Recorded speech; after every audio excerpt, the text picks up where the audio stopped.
Hello and welcome to the Eclectic Experience. I am your hostess with the mostest, Shy Rosalind, and today we're going to be discussing Health Insurance 101 for patients. This is some information that should be helpful to you if you are trying to navigate this health insurance maze that we encounter as patients. Just as a reminder, the following presentation is not medical advice. Please seek medical care if you are experiencing any type of symptoms. If it is a life threatening emergency, obviously call 911. Insurance plans vary by state and employer. Consult your insurance representative for specific questions related to your specific plan. So, insurance plans, there are five major types of plans. A PPO, which is a preferred provider organization, a POS plan, which is a point of service, an HMO, which is health maintenance organization, and then you have Medicare, Medicaid, TRICARE, which is part of the Veterans Administration's healthcare, and then there is also workman's comp, auto accident, that sort of thing. But today I'm just going to discuss these three. A preferred provider organization is usually the highest type of coverage that you can get. It includes care that is considered in network, and I'll explain that in a moment, and you have an option to go to an out-of-network provider for certain care. Sometimes authorization is required if you go out of network, um, and out of network does incur a slightly higher cost to the patient, depending on the level of coverage that you are offered. A POS plan, point of service, is similar to a preferred provider organization. Sometimes there's only in network services available. Sometimes you have the option to go out of network with a similar additional financial responsibility to the patient, um, depending on the specific plan. I forgot to put on this slide. There's also something called an EPO. And an EPO plan is basically covers in-network services only. It's similar to an HMO, which is a health maintenance organization, and it's an HMO is pretty much what it is. They cover basic services. They cover services, as I mentioned, that are in network only, which means you can't. If you go to a non-participating provider and you have an HMO plan, you will not be covered, and you will incur a very high cost for services rendered. Now, there are possible riders that you could add, like if you're traveling out of state, or if you're traveling out of the country, there's specific health insurance that you should purchase before your trip to cover any kind of heaven forbid health emergency while you're traveling. And I'll mention that if I do a follow up on this particular topic. Then we have Medicare, which is a government and health coverage plan for seniors who are 65 and above, or people who are permanently disabled. Then you have Medicaid, which is similar to Medicare, but it is governed by the state that you live in, but it does provide basic services and also covers hospitalizations and emergency care. TRICARE is similar to Medicare. It is the health coverage offered by the Veterans Administration, and that also is in network coverage only, but it does also cover hospitalizations. If you're a veteran, you do receive additional services that are similar to what's covered under Medicare and Medicaid. And you can always check with the Veterans Administration if you have questions regarding your coverage. Medicare and Medicaid also have websites available for patients if you have any questions about your coverage. Now, I mentioned earlier in network and out of network coverage. In network means that the provider has a contract with your insurance plan. The provider will accept payment in full. Whatever the plan pays, they accept. However, you are going to be responsible for a copayment if that applies, and coinsurance, which is a coinsurance is a certain percentage that the plan does not cover. So, for example, if you go to have lab work done and the lab charges $100, your insurance plan covers 80% of that, which means they would pay the lab $80. You may be responsible for that other $20. You Usually lab work may not have a copayment, but sometimes they do. It can be anywhere from nothing to $20, $30, depending on the plan, and that's what you would be responsible for. If you go to the provider that is out of network, that means that the provider does not have a contract with the insurance plan. The provider may accept payment because the plan may still pay a certain percentage, or they may reimburse you, the patient, a certain percentage.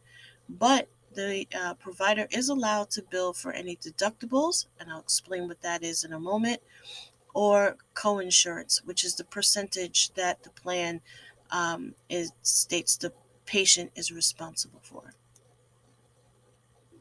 Now, I mentioned the deductible and coinsurance. A deductible is basically a certain amount of money that is determined by your plan that you, as the patient, are responsible for before the plan will begin to pay anything toward for the provider. So, for example, if you have maybe a Blue Cross plan and your plan states that you have to pay $1,500 per calendar year upfront, and once you reach that amount, and it doesn't have to be all at once, but once you reach that threshold and you've paid out $1,500, then your deductible will be met, and then the plan will begin to pay either you if you go out of network, or they'll send payment to the provider if you are in network. Um, there's also something called the individual deductible, and then there's a family deductible, which means all members of the family, their claims are combined. The medical claims are combined, and then once those claims reach that threshold, your deductible is covered. Coinsurance is the percentage that the plan does not cover. So, for example, if you go to out of network doctor or an in network doctor, and you pay he charges $100, your plan pays 80%, and that means they pay the doctor $80. You're responsible for the other 20%, which would be another $20, and that's what a coinsurance is. It is possible to not have a coinsurance if you reach a certain threshold called an out of pocket maximum. And I should have put that on the slide.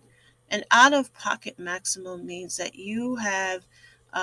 there's a certain amount that's allotted by the plan that if you spend between the deductible that I mentioned and the coinsurance amounts, according to your medical claims that are submitted, once you reach that threshold, the out of pocket maximum, you're not responsible for anything.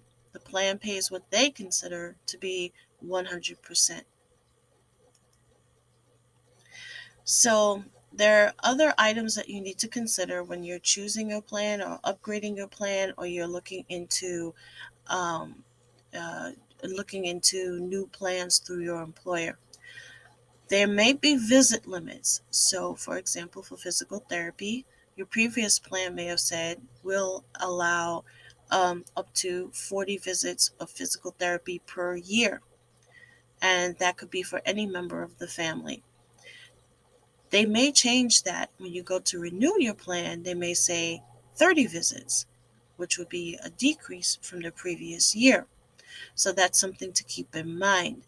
Um, if you're traveling, or if you're traveling a lot for the company that you work for, you may want to check and see if you happen to be out of state or out of the country, if anything is covered, or what to do in case you happen to be away from your home plan's location, main location, and what you should do, what would be covered in that um, in that circumstance.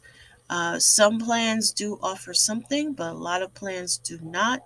If you happen to be traveling, you do have to purchase additional insurance coverage for that purpose. Dependent coverage, if you have children or your spouse, that dependents sometimes, well, usually with if you have dependents, you can include them on your plan, and it might be it's an additional cost. So that's something to look at and just keep track of. No one recommends that you drop dependents from your plan. I mean, if you have spouse and children, you need them to be covered. So that's something to keep track of. And the renewal date. Some plans are every calendar year. So on January 1st, everything resets, including your deductible.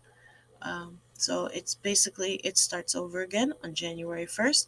Some plans are what's called a plan year. So your plan may begin on June 1st, and then it ends or needs to be renewed May 31st. So that's also something to keep in mind. It will affect your coverage, it will affect your visit limits, and it will definitely affect your deductible. So that's something else to keep in mind. Then, at least for this video, I urge you to be your own advocate. Your first point of contact should be member services, which is the 800 number on the back of your card. If you have any questions regarding a medical claim, or if most claims now can be checked online, so definitely sign up for the online portal for your insurance company. But if you see something that doesn't look right, or if you need to correct your information, or something just doesn't seem to be, what you think it should be, your first contact should be the member services department.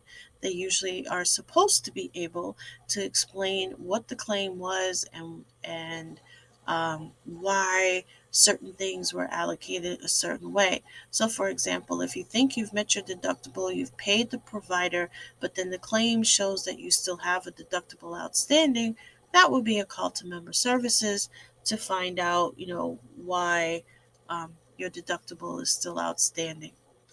Then, second point of contact would be the provider's billing department.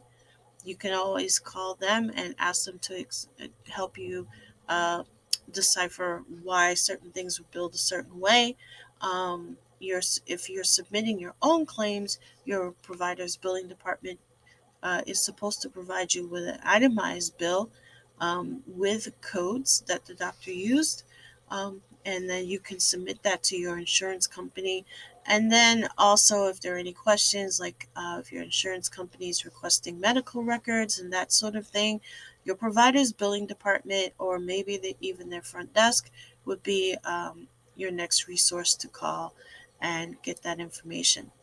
And then, of course, if you're having a major issue with your insurance company, if certain things that should be covered are not being covered on a consistent basis, you should contact your employer's insurance representative, or possibly your HR department, to find out what's going on. If there was a change in your plan, you're supposed to be notified if there are any changes in your plan during the coverage year. So if there isn't a major issue of that sort, your employer's insurance representative should be also another resource for you.